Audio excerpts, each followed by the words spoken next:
If you are learning a foreign language, that language might just be Czech. It's now one of mine. I believe this is my 7th language, and it is my first Slavic language. It's different. I am currently a beginner in it, and here are some of the things in my research that I think that you and I should know as a beginner in Czech that makes it pretty easy coming from English, but also pretty difficult. And I think that the difficulties I'm learning for work and for fun because I'm a history nerd too, but my God, the things about Czech that suck. Anyway, let's start with the positive in my humble opinion. But first, my name is Zachary Kerr. I'm on my, as I mentioned, 7th language now. I write books, I have written books, and I am currently writing books to help people learn languages. So if that sounds good to you, you can find links in the description below for other stuff. For now though, Czech, the positives, the things that make it easy. The verbs, the verb system in Czech is pretty dang simple. I mentioned in my language essentials that there are a few ways that verbs can change. Czech uses some of them, and the way that they use them are incredibly simple. In English, I think there are 14 tenses. In Spanish, 12 or 14. You got a lot of different ways that verbs change in most of the very common languages in the world. In Czech, for the matter-of-fact indicative actions, you have 5. They don't use subjunctive, which if you know what I'm talking about, they don't use anything special to talk about doubts or wishes. They just use the conditional. So I think all in all, they have 6, as I found so far, they have 6 different ways that verbs can change. And 2 or 3 of them just use one single auxiliary verb, and then you use the base form of the actual verb that you're talking about. Auxiliary verbs or helper verbs, not to digress, but all of that to say that the verb system in Czech I find is incredibly simple, and I'm liking it so far. The actual, the just base verb system for Czech, love it. Pretty dang simple. Not as simple as Mandarin Chinese, but still pretty simple. The alphabet in Czech, it is a Slavic language, but not a Cyrillic language. So although it might sound like Russian to a lot of people, myself included, it does not use the same alphabet. It uses the regular Latin-based alphabet that you, assuming that you're here, so I'm assuming you and I are already familiar with. So they use different accents. They have different ways to change the letters of in and of themselves, but the base letters, they're all the same. They use we use the same alphabet. So super nice. And the sounds are really regular, really predictable. So when you find a letter, you know it's going to sound in a specific way. It doesn't change based on what vowel is around it, city and caliber. It doesn't have those 2 different ways of changing the pronunciation of a C, for example. It's just C again. For example, articles like the, a, and an don't exist at all. It's a little confusing. It can be a little confusing. I definitely see how it can be.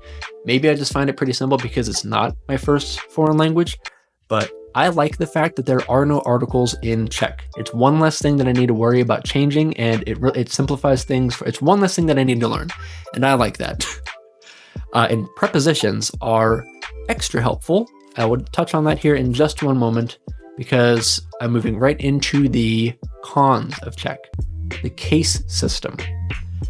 Prepositions help out with this quite a good bit, but even still, I hate the case system of Czech. If you're unfamiliar with grammatical cases, you would use different cases in some languages based on the function of a specific part of whatever it is that you're saying. So there's a different case for the subject, for the direct object, for the indirect object. In Czech, for the thing of possession, for the thing of location. 7 different ways to address the thing of how it is being done. I find it confusing, to say the least, even though I've learned German, which has 4 cases, for example. This is the first one that has had any more than that, and really the first one that has taken cases seriously outside of German for me. I hate it. I really do. There are several endings, and it's hard to get a really good bead on the rules for cases. So if you are a little further than me in Czech and you know a good resource for, getting the cases down, that isn't an obscure book that I need to pay $100 on Amazon for. I'm not kidding. That's one of the most commonly referenced resources for Czech that I've found. A lot of the things makes me want to write the damn book for this. But anyway, if you have a good resource for Czech cases, let me know, please. The pronunciation. as much as the sounds are predictable, it is the consonant clusters. Moving right on, and not to, take too hard of a pivot. But anyway, pronunciation in Czech. It's regular, it's predictable, it's still difficult. They don't use vowels like we do in English. They don't use vowels like they do in Spanish and French and German. It is, so far in my language journeys, unique in that they can put 4, 5, 6, seemingly a dozen different consonants all together and just, call it good. That's normal. And it's weird to me. Of course I'll get used to it, but for now, I don't like it. It's challenging, it's tricky, and it makes me sound silly. And on top of that, words can be very long. It's not like in English where we just have spaces to go into like one big title, for example. It's more like German, where they would just mush them all together and call this big massive compound word or big title for like some government agency, for example. They would just mush it all together into one word and call that good too. So not only will they put like 7 different consonants in a row, you'll find 5 different strings of 7 consonants in one word side. I don't know that this is a perfect, like totally true example, but I know they do mush words together and make them very long. And I don't like how that might pair with the consonant clusters. It gives me a bad feeling. And the last thing, as much as I said I like their verb system because it is simple, because there are a few ways to change it, the ways in which it can change can be very complicated and complex, challenging for someone who may be taking this as their first foreign language. So I did put it as one of my cons.